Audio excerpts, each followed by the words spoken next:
Hey everyone, Jane Ferris here.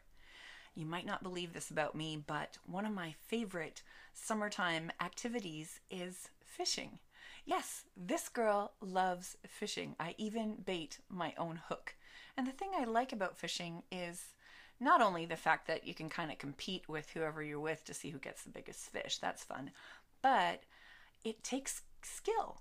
Fishing takes skill. To fish well, you got to know what you're doing.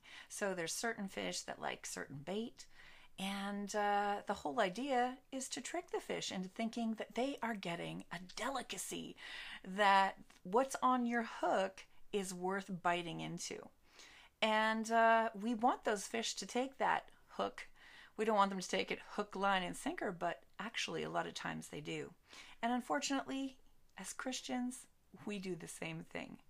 We take the bait that the enemy sets out for us. He wants us to believe that some of the things that he puts out there as truth, as his truth, which are really deceptions, he wants us to bite into that and take it hook, line, and sinker because he wants to hook us. And the way that he hooks us is with deception.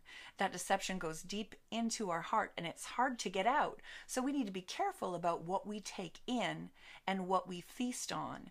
We need to know that the Word of God is the best delicacy that we could ever want. And when a message comes, we need to compare it to the Word of God and make sure we're feasting on the good Word of God.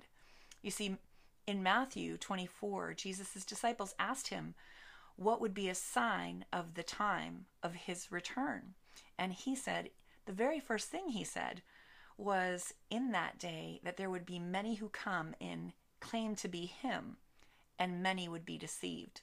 So, my brothers and sisters, I don't want you to be one of those who's deceived. So make sure you know what you're feasting on.